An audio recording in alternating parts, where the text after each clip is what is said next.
You bring a very valid point, like when you mentioned earlier, like the predominant culture try to impose its language on the less predominant cultures, if you will.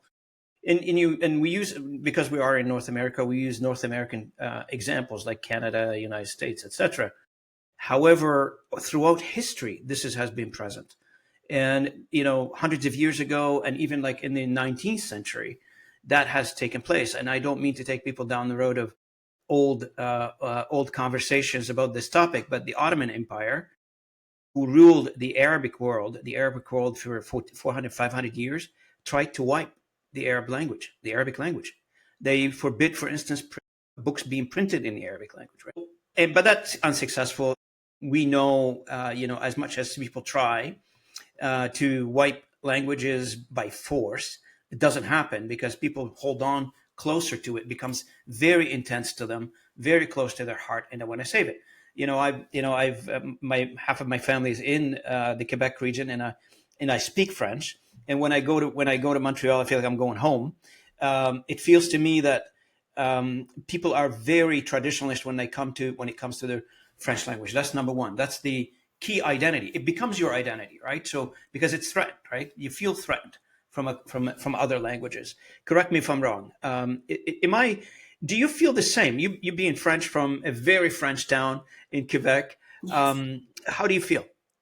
I think language is part of your identity. I don't think you can separate it. Sure. And while at some point, I did question the Quebec government in its strict regulations around French, if the government had not, I mean, it could have been done in a better way, don't get me wrong, because I think in some cases it made it very confusing for businesses. But at the end of the day, protecting language is also protecting your identity and your culture, and it's very important.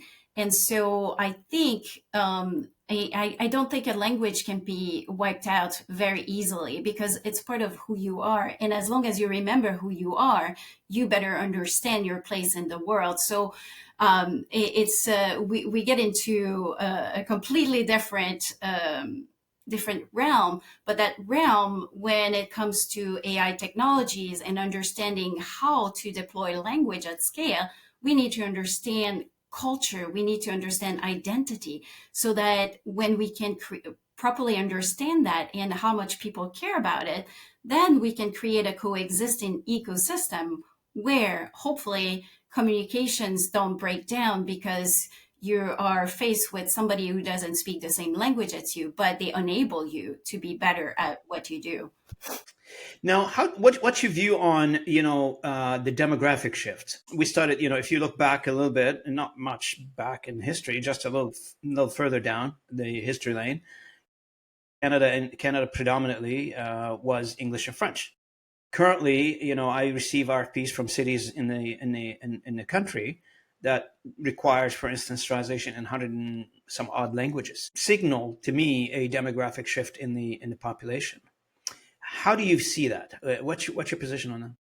Thank you for asking. That is a very important question that I think our industry is not addressing enough.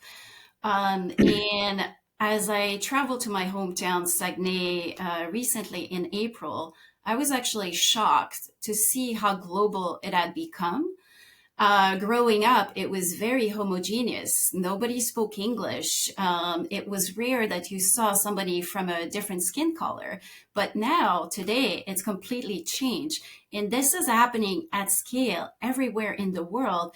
And then, so we have to start thinking about our locales as global settings as well. So we have a new global experience locally that we need to start addressing because there's an influx of immigrants in the United States, in Europe, in everywhere. It's really shifting. So, and everyone is bringing a different culture, a different context. So how do we learn to coexist together? I mean, there was this old bumper sticker saying coexist in terms of religion, but now we have to think in terms of Is it cultures. Like, languages? how do we speak the same context to each other, even though we have different background? How do we build a future? And if we think in terms of infrastructure and break these old patterns of dominant versus dominated culture, then how do we see the beauty of language and how do we accept each other? And it goes beyond just regulations. Absolutely.